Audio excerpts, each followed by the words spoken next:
तुम्ही बघत आहात जनमत मराठी। प्रगतिशील लेखक संघ आणि इप्टा संघाच्या वतीने आयोजित तिसरे प्रगतिशील साहित्य संमेलन नुकतेच नाशिकमध्ये तुकाराम चौधरी यांच्या अध्यक्षतेखाली संपन्न झाले। या संमेलनाचे स्वागताध्यक्ष राजू देसले हे होते।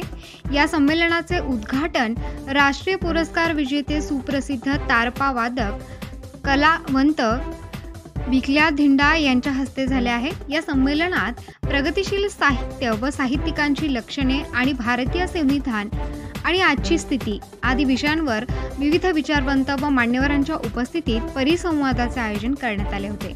याशिवाय गाजलेल्या बबन, फाडा, रौंदळ या चित्रपटात आपल्या गीत संवाद आणि अभिनयाची छाप प्रेक्षकांच्या मनावर उमटवणाऱ्या सुप्रसिद्ध गीतकार, कवी आणि अभिनेते प्राध्यापक विनायक पवार यांच्या अध्यक्षतेखाली कवी संमेलनाचे देखील आयोजन करण्यात आले होते। या कवी संमेलनात प्राध्यापक विनायक पवार यांनी आपल्या काही काव्य रचना प्रस्तुत केल्या, ज्याला उपस्थितांनी भरभरून दाद दिली आहे। या संमेलनात प्रगतिशील लेखक संघाच्या राष्ट्रीय सचिवपदी निवड झाल्याबद्दल राकेश वानखेडे यांच्यासह डॉक्टर मनीषा जगताप, रोहिणी गायकवाड, संजय गवळी, नौशाद अब्बास व विश्वास वाघमारे आदींचा सन्मान करण्यात आलाय।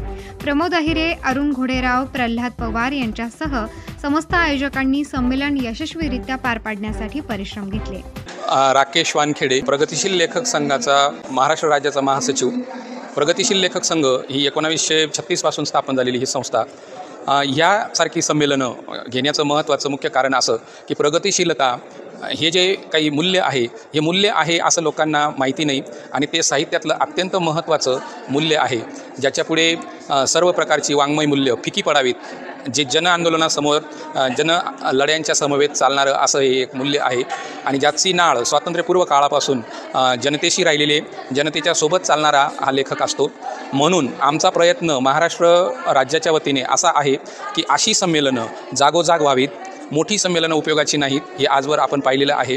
आजपर्यंत अनेक प्रकारची जातीय अस्मितांची संमेलनं झाली, परंतु ह्या सगळ्या संकल्पनांना कवेत घेणारं प्रोग्रेसिव्ह हे एक मूल्य आहे आणि याच्या ज्या पद्धतीच्या काउंटर सभा असतात, कॉर्नर सभा असतात, त्या पद्धतीच्या गावोगाव, खेड्यापाड्यांमध्ये, तालुक्यांमध्ये आपापली लोकांनी जमावे, विचार विनिमय करावा आणि प्रगतिशील या मूल्याचा विस्तार करावा असं साधारणतः आमचं उद्दिष्ट आहे।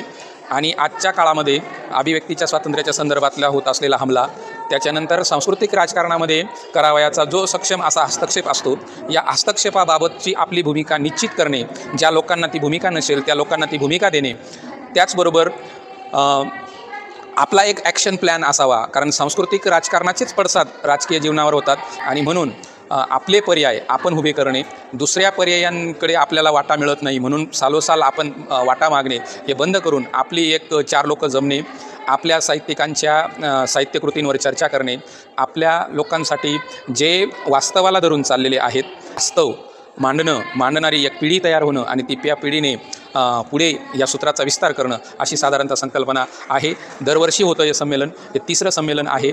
आज मुन्शी प्रेमचंद यांचा 87वा स्मृतिदिन आहे आणि मुन्शी आमचं नातं हे थेट मुन्शी प्रेमचंदांशी आहे आणि मुन्शी प्रेमचंद यांचं नातं जे महात्मा फुल्यांनी ग्रंथकार सभेला जे खुलं पत्र दिलं होतं त्या पत्राशी आहे आणि म्हणून त्याच्याही पलीकडे जाणारं आधीपासूनचं प्रगतिशीलतेचं मूल्य आहे आणि त्याचं वहन करणं ही आपली जबाबदारी आहे। हा लोक अभियानाचा, लोक शिक्षणाचा, लोकप्रबोधनाचा एक मार्ग आहे असं आम्हाला वाटतं। जनमत मराठी न्यूज करता ब्युरोचे फरार पाटील, नाशिक। जबाबदारी न्याय हक्काची।